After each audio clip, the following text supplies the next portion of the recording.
Kabila. Allez, on retrouve nos chers invités pour la suite de l'émission. On parlait de la République démocratique du Congo où l'ancien chef du parti présidentiel est sous mandat d'arrêt pour outrage au chef de l'État.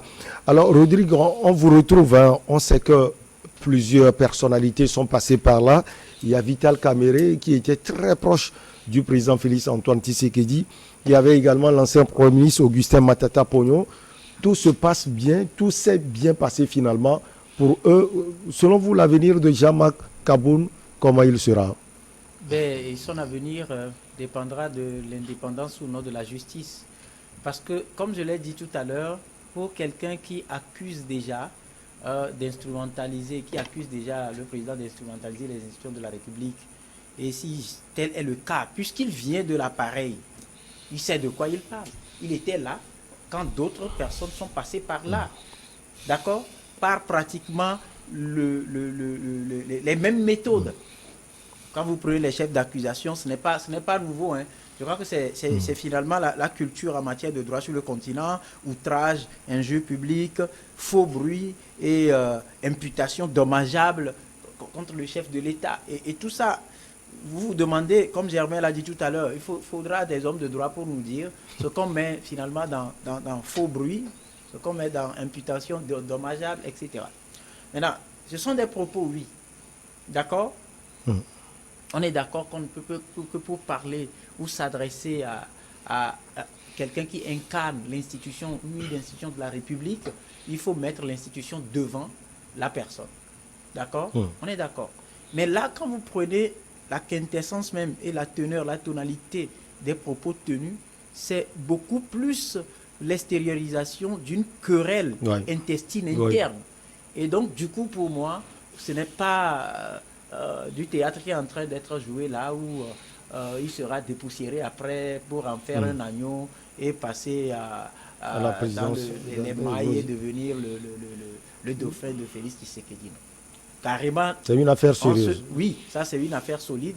Et tu sais, quand tu as un adversaire sérieux qui se détache de ton camp, qui se positionne contre toi, mais écoute, ce n'est pas avec la même arme qu'on frappait les opposants, je dirais, habituels, qu'on frappe ce dernier-là, parce que c'est quelqu'un qui a forcément aussi des entrées dans l'appareil de l'État. C'est quelqu'un qui a pratiqué l'appareil de l'État. C'est quelqu'un, comme Eric l'a dit tout à l'heure, a utilisé peut-être des moyens plus que cela pour donner aujourd'hui à Félix Tshisekedi ce qu'il a comme notoriété et qui lui a permis de se débarrasser totalement de Joseph Kabila. D'accord? Ce qui voudra dire que une telle personne qui se positionne contre toi, c'est une sorte de déclaration de guerre. Alors, il n'est pas poursuivi, par exemple, pour détournement de deniers publics. Il n'est pas poursuivi parce qu'il a commis un crime. Il n'est pas poursuivi parce qu'il a fait ci, parce qu'il a fait ça. Mais il est poursuivi pour outrage, il est poursuivi pour injure publique, il est poursuivi pour faux bruit, il est poursuivi pour imputation dommageable. Lorsque tout ça là va passer devant les tribunaux, on lui trouvera encore autre chose. Oui, c'est pour dire... Pour ça, soyons sûrs. Hein, si on veut véritablement le décapiter politiquement, on va lui trouver toujours ce qui lui convient. On est parti d'outrage, d'injures, tout ça, mais ça, c'est des choses qu'on ne peut pas démontrer. Parce que là, si il a des soutiens au sein de l'appareil d'État et il est disculpé, je pense qu'on va lui trouver... Maintenant, la bonne chose, c'est la corruption. J'en venais. Dans de pareilles situations, on ne sait pas les éléments que la personne, les éléments de preuve ou d'autres dossiers noirs que la personne a à sa disposition. Parce que lui aussi, en le faisant, a forcément mis son pied sur quelque chose. Et donc, du coup, pour l'éloigner de la possibilité de rassembler des éléments qu'il faut, au lieu que les lois en vigueur dans le pays prescrivent clairement qu'il s'agit d'un député, donc quelqu'un qui jouit d'une immunité parlementaire, que cette personne soit placée dans une maison, comment dirais-je, en résidence sous résidence surveillée. Et tel n'est pas le cas. son immunité a été levée rapidement. On l'a vu sous les tropiques également. Hein. C'est mine de rien, on lève l'immunité et puis tranquillement, le juge intervient, même si c'est la nuit, on condamne et puis c'est la prison. Alors ça veut dire qu'on réduit les marges de manœuvre pour ce dernier, de rassembler ce qu'il faut. Ça ne voudra pas dire que la personne n'a rien à sa disposition. Je vous dis, eux-mêmes, tel que Rick l'a démontré, dans une guerre clanique, chacun cherche les dessous de chacun. Oui. Et donc il en a forcément. Ceux qui ont intérêt aujourd'hui à ce que le président, parce que je ne pense pas que c'est le président seul qui s'est levé comme ça, il y a forcément des gens qui viennent alors là, ce qu'il a dit, il faut le prendre parce qu'il constitue déjà un obstacle. Il risque de faire quelque chose. Et donc, en cela je dis, lorsque nous avons nos États et que dans ces États-là, les institutions de la République jouissent d'une décrédibilité absolue, dans ce genre de situation, il est très difficile aux populations de dire que tel dit vrai, tel dit faux. Et donc, du coup, on a intérêt, comme je l'avais dit en amont, à ce que les institutions seraient été dans d'autres pays, on attendrait tranquillement. S'il a des preuves, il les envoie, s'il n'en a pas, faux. Mais quand on est dans un pays où, peut-être avec un simple coup de fil, c'est le président qui, par exemple, décide de ce que tel ou tel citoyen soit coffré, alors là, ce genre de situation ne sort personne de l'auberge. Maintenant, pour chuter, Félix Tshisekedi lui-même, je l'avais dit, je crois, dans ce studio ou ailleurs, dans ses prises de position, il est en train aussi de s'amuser avec le feu. Il est en train de s'amuser avec le feu. Il est venu. Il a composé avec des gens qui avaient des gens. Et enlever une seule personne aujourd'hui ne veut pas dire qu'il a totalement, il s'est débarrassé totalement de l'adversaire ou de l'ennemi. Comme l'aviez dit, les invisibles, le gars aussi a des les invisibles sont plus nombreux que les visibles. Et nous connaissons bien en Afrique, il doit faire extrêmement attention. Parce que la façon dont il traite celui-ci aujourd'hui, d'autres aussi seraient en train de voir leur avenir dans ça et pourraient prendre des dispositions qui risqueraient de remettre en cause tout ce qui est construit jusque-là pour plus ou moins donner un peu de stabilité sécuritaire au pays. Alors, Jean-Marc Kabour a aussi des dents dures contre les chambres du Parlement quand il dit, par exemple, Souk Tshisekedi, le Parlement est devenu un lieu de traitement des sujets sans pertinence aucune et celle des théâtres de clowns politiques. Il vise presque tout le monde finalement, même le Parlement. Je crois qu'il veut, pour avoir été dans le pouvoir, il veut maintenant être plus opposant que les autres opposants, même. Donc pour se tailler une place dans l'opposition. Sauf que je pense que ce n'est pas la bonne méthode, parce que ce qu'il reproche au pouvoir de Tshisekedi, il est à l'origine aussi de cela. Même s'il veut dénoncer des détournements, des valises qui partent et tout ça, il serait mêlé aussi à cela. Tout ce qui a comme mauvaise gestion, il est étroitement lié. Ce n'est pas parce qu'il a démissionné ou on l'a exclu du parti, qu'il a démissionné de la vice-présidente de l'Assemblée, qu'il est devenu sain et blanc par rapport à ce qui a été fait sous Tshisekedi. Donc, lui aussi, il est responsable. Partiellement, c'est vrai, Tshisekedi est le président, mais en tant que collaborateur de ce rang-là, à ce niveau-là, il en est responsable. Donc, je pense qu'il a été un peu imprudent parce que il est allé peut-être un peu trop loin. Peut-être n'imaginant pas que ses anciens alliés pouvaient aller aussi jusque-là. Donc, chacun est allé un peu trop loin, à commencer par lui-même. C'est vrai qu'il a besoin d'être virulent pour être pris au sérieux comme un opposant, mais il y a des critiques, il y a des positions qui vous exposent. Quand vous affirmez que quand vous parlez de détournement, ce n'est pas une petite affaire, qu'il s'agit des sous qu'on envoie dans des paradis fiscaux, il s'agit de jets privés qui transportent des centaines de millions de dollars.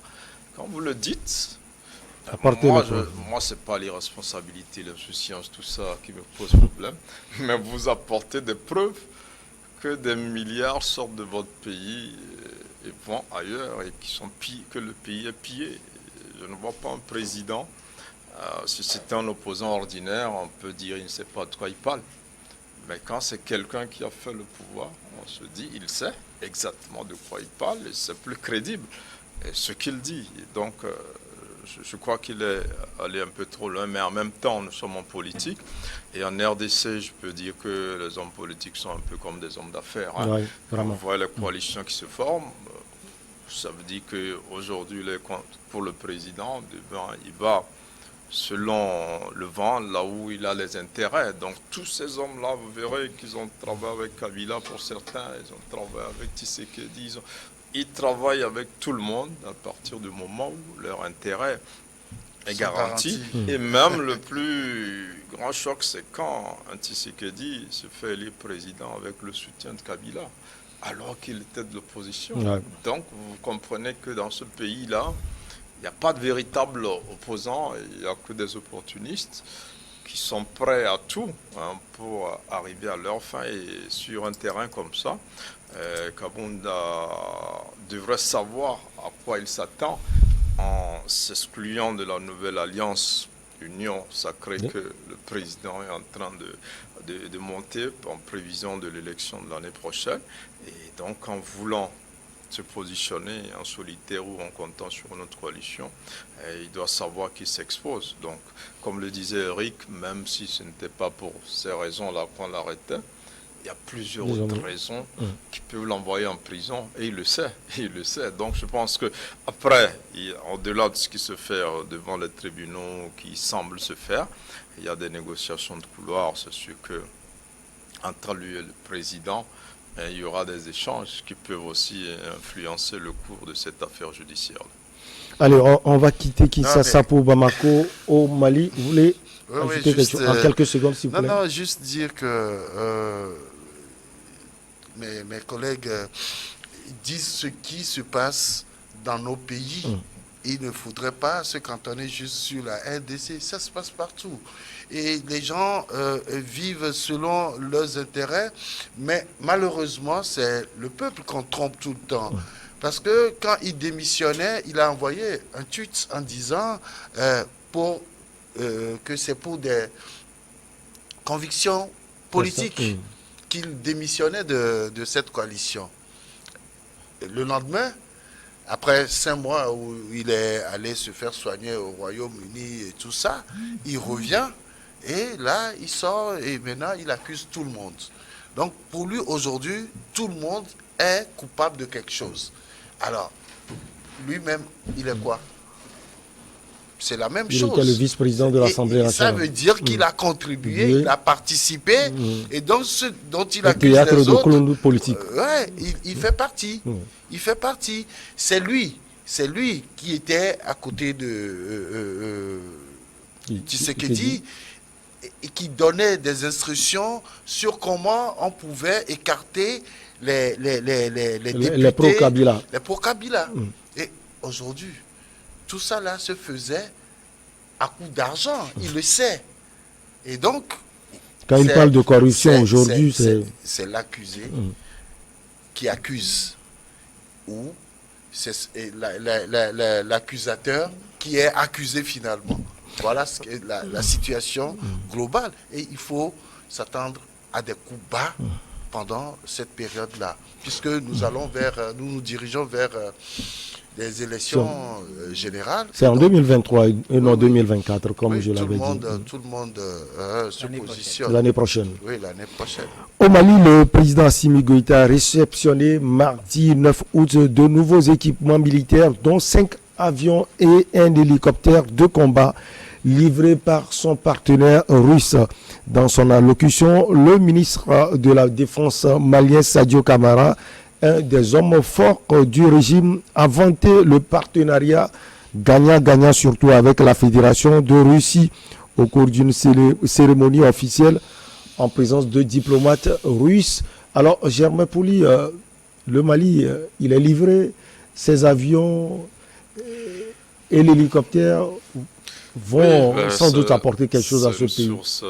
C'est une course, j'allais dire, à l'armement, donc depuis l'apparition du djihadisme dans nos pays. C'est normal que le pays s'arme, surtout que le Mali est en train de poursuivre certains de ses citoyens, dont un ancien Premier ministre, un ancien ministre des Finances et des banquiers, un certain nombre de personnalités pour avoir détourné de l'argent destiné à l'achat de l'armement, donc pour aider à lutter. Donc c'est de bonne guerre. Ceux qui sont là estiment qu'ils ont réussi, qui font des commandes régulières, qui sont livrées, contrairement à d'autres qui ne sont pas livrés. Et en même temps, ce qu'on voit, c'est les autorités qui s'équipent. Mais sur le terrain, est-ce que les victoires vont avec les équipements qui viennent? Je ne pense pas. Et la situation s'enlise. Ces jours-ci encore, c'est assez dramatique. Ouais, il y a eu des attaques qui ont visé des soldats même. Les Russes aussi, on avait parlé d'instructeurs, on avait parlé de certains qui étaient sur le terrain aussi, aux côtés des forces maliennes, on n'en parle plus vraiment depuis un temps. Et quand on fait le parallèle, on constate aussi que de l'autre côté en Ukraine, c'est la Grande-Bretagne et la France qui s'engagent à fournir des armes à l'Ukraine. À les États-Unis. Les États-Unis également. Non, les États-Unis. Non, je parle de ces récents, ça ne fait pas 2 jours. Pour les États-Unis, n'en parlons plus. Les États-Unis livrent tout le temps. Tout le temps, voilà. Oui, mais la Grande-Bretagne et la France viennent de s'engager à livrer des armes encore à l'Ukraine. Et c'est en ce moment que la Russie livre des armes au Mali. Donc quand on voit les intérêts français au Mali, les intérêts russes en Ukraine, où chacun livre des armes à d'autres pour combattre les intérêts des autres, ainsi de suite. Pour moi, c'est un autre message que la Russie est en train d'envoyer au moment où on pense qu'elle s'essouffle, où elle devrait peut-être garder ses armes pour elle-même. Elle en exporte, elle en vend, elle en a suffisamment. Et en même temps, pour dire aux Français, bon, vous soutenez Zelensky pour me combattre, pour espérer me vaincre. Je soutiens Assimi Goïta pour vous combattre. Au-delà de tout cela, je pense que nous rentrons dans une situation assez grave parce que toutes les énergies aujourd'hui au Mali et de plus en plus dans d'autres pays sont dirigées vers l'armement. C'est beaucoup d'argent aujourd'hui, donc quand on emmène les armes, les gens sont contents, se disant bon, ça peut peut-être apporter un plus à la lutte. Et c'est l'Afrique qui s'appauvrit, qui sert. Les Occidentaux, les Russes et les autres vendent leurs armes. Nous, on les achète et pour combattre, on en a besoin. Mais en même temps, est-ce que... Bon, la question qui me vient, c'est vrai, c'est bien de s'armer, c'est bien d'aller au front. Mais est-ce qu'il ne faut pas commencer par trouver une solution africaine au djihadisme? Parce que cette solution-là, c'est celle que les Occidentaux nous offrent. On peut la trouver selon vous? On peut la trouver. Ou bien, est-ce qu'elle existe? Parce qu'on peut. Il y a plusieurs pistes qui n'ont pas été courageuses ou qui ont été arrêtées en cours de route, qui pourraient, parce que la plupart des djihadistes, ce ne sont pas des Occidentaux, ce sont des Africains. Pourquoi ils le font? On ne commence pas à connaître certaines raisons, mais il y a d'autres raisons aussi qu'on ne connaît pas. Et on sait qu'il y a des gens qui sont en contact avec ces gens-là. On peut penser à une autre forme de solution. Aujourd'hui, la solution est militaire. La solution aussi est économique parce que les États essaient d'occuper les zones qui sont sous menace en essayant d'apporter un peu plus de solutions à la pauvreté. Mais je pense qu'il faut aller un peu plus loin parce que tant qu'on est dans cette logique-là, ces Occidentaux vont continuer par nous livrer les armes, alors que sur le terrain, le problème n'est pas totalement réglé ou parfois on a l'impression que ça s'aggrave. Donc il faut, c'est vrai, il faut s'armer. Pour l'instant, c'est la première solution.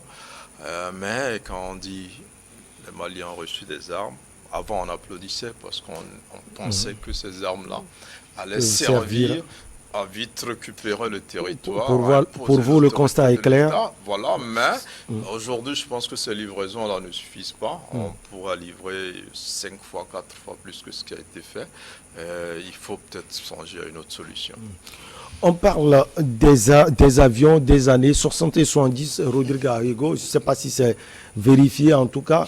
Le ministre de la Défense, Sadio Kamara, a dit quelque chose qui est important, partenariat gagnant-gagnant.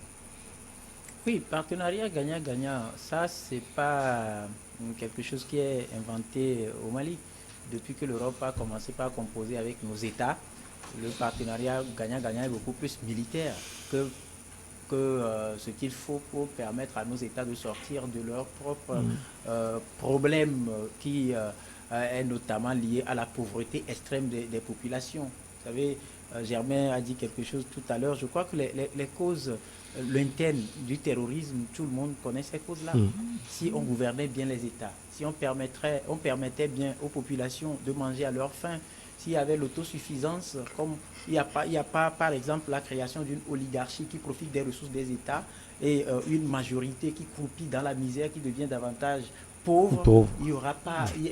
Cette situation qui relève de l'injustice sociale est à la base, à plus de 70%, à mon humble avis, du terrorisme que nous vivons aujourd'hui. Germain l'a dit tout à l'heure, les terroristes, on n'attrape pas des Européens, on n'attrape pas les Américains. Ce sont des Africains. Ce sont des Africains qui ont pris des armes ou qui ont été outillés en armes contre leurs propres frères africains.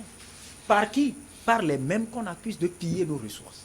Alors là, c'est-à-dire que c'est un peu ce que nos grands-parents disent dans nos villages, quelqu'un qui porte le sable dans sa main pour vous dire, écoutez, tapez et puis commencez pas à vous battre. Vous vous battez sans savoir pourquoi vous vous battez entre vous. C'est de cela qu'il s'agit. Et donc, on se bat, les gens viennent nous donner les armes, allez, battez-vous. Au même moment, des armes viennent aussi d'ailleurs, à proportion égale, dans les mains de ceux qu'on appelle terroristes. Ces armes proviennent d'où? Aujourd'hui, ce sont les autorités maliennes qui nous disent, on nous a livrés. Mais qui livrent? Parce qu'on ne nous a pas encore dit que ces terroristes manquent d'armes. Ils en ont de plus sophistiqués que l'armée régulière. Alors ça pose un véritable problème et je suis d'accord avec Germain qu'il faut trouver un problème africain.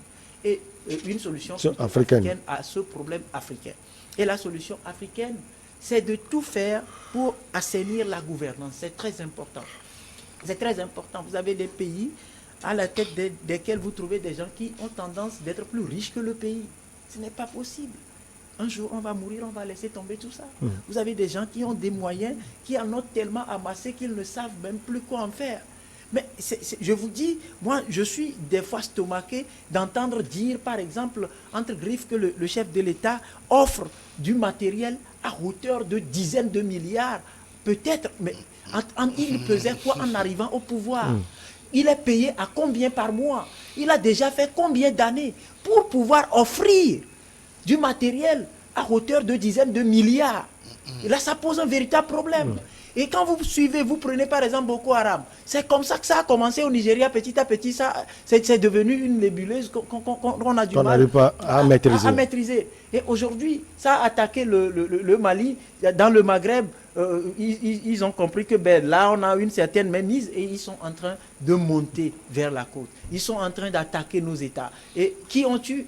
On tue les pauvres populations, les mêmes qui meurent de faim. Au moment où des centaines de milliards de ces pays-là sont consacrés à l'armement. Aujourd'hui, on est dans une course aveugle, je ne sais pas, une course qui... on dirait que la première priorité aujourd'hui, c'est d'avoir assez d'armes. Pour faire quoi? Donc la solution africaine, ça appelle que ce soit la CEDEAO, que ce soit la CEAC, ou les autres jusqu'à l'Union africaine, de s'asseoir. Vous n'allez pas... Ça m'embête de voir nos chefs d'État aller chercher des solutions en Europe pour des problèmes africains. Vous pensez que ceux-là, s'ils avaient des solutions pour nous, ils en ont, oui. S'ils nous proposent ces vraies solutions, c'est que ça détruit leur pays. Ça détruit, ça affaiblit leur puissance. Ce qu'ils prennent pour fabriquer les armes ne viennent pas de leur sous-sol. Ça vient de chez nous. Et donc, du coup, nous devons nous réveiller. Nous devons commencer par comprendre que nous sommes en train de faire beaucoup de mal à nos États. C'est l'injustice sociale, à mon humble avis, qui est la base de ce terrorisme-là que nous avons aujourd'hui. Les gens meurent de faim. On leur propose 100 000 pour prendre les armes et aller faire quelque chose. Mais attends, c'est vrai que ce n'est pas bien. C'est pour ça que nous en appelons à nos jeunes, surtout. Prenez aujourd'hui nos jeunes dans nos pays. Ils veulent s'enrichir. Ils veulent avoir tout au même moment. Ils ne veulent pas travailler. Mais la porte, on leur dit, vous venez ici, vous avez tout ce qu'il faut. Vous avez entre-temps vu, il y a des journaux qui ont publié des dossiers sur le recrutement, les moyens avec lesquels ces terroristes-là recrutaient les jeunes. Avec l'achat d'une seule moto, par exemple, on a déjà enrôlé un jeune. Donc, je crois que nos États, je suis d'accord avec Germain, doivent s'asseoir pour chercher et trouver une solution africaine à ce problème africain. Aussi longtemps qu'on va laisser nos portes ouvertes pour avoir des solutions européennes, il n'y aura pas un seul. Certains peuvent venir, au lieu de bouffer 70%, ils vont dire, nous, on va bouffer 50%. Nous, on va trouver que ça fait moins 20%, et donc ça nous arrange. En réalité, ça ne nous arrange pas. C'est pour ça que vous allez voir que les pays dans lesquels les chefs d'État ont, à un moment donné, pris des décisions qui affectent les portes de ravitaillement en ressources minières de ces Occidentaux-là. Ces présidents-là ont eu leur jour compté à la tête de leur pays. Alors, alors, Germain a souligné également quelque chose, la multiplication de ces attaques terroristes au Mali. Est-ce que vous pensez, Eric Johnson, que la livraison de ces 5 avions et l'hélicoptère, justement cette livraison va servir le pays? Laisse-moi analyser un tout petit peu les déclarations des premiers responsables maliens pendant que l'on réceptionnait ces armes. Quand on parle de coopération gagnant-gagnant, vous gagnez quoi? La Russie gagne quoi?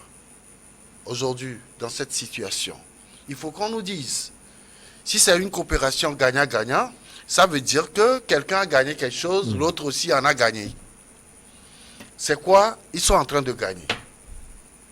Vous gagnez quoi? On dit la Russie vous livre des armes. Vous venez nous parler de coopération gagnant-gagnant. Ça veut dire que le Mali aussi donne quelque chose. Qu'est-ce que le Mali cette partie, donne? Voilà, on ne l'a pas souligné. Qu'est-ce que le Mali donne en ce moment?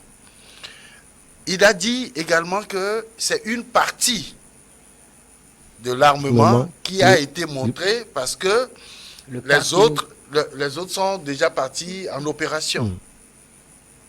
Ils sont partis en opération. C'est pour tuer qui? C'est pour tuer les terroristes. Les terroristes qui viennent d'où? On l'a souvent dit. On ne cessera de le répéter.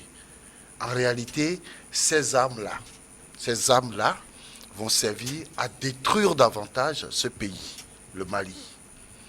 Tout simplement parce que, comme le disaient mes collègues, les gens ne veulent pas trouver la solution africaine à cette situation que nous vivons aujourd'hui. Vous savez, quand chez nous, on a demandé aux gens de discuter, que chacun apporte quand même sa vision de cette guerre-là asymétrique qui est menée contre notre pays, je crois que les gens n'ont pas vite su qu'en réalité, que c'est par eux devait commencer la solution qu'on doit trouver au Mali. Vous avez sans doute la solution. On va marquer la pause pour le journal. On revient, on va vous donner la parole, Eric Johnson, et bien sûr à Rodrigue et également à Germain pour la suite.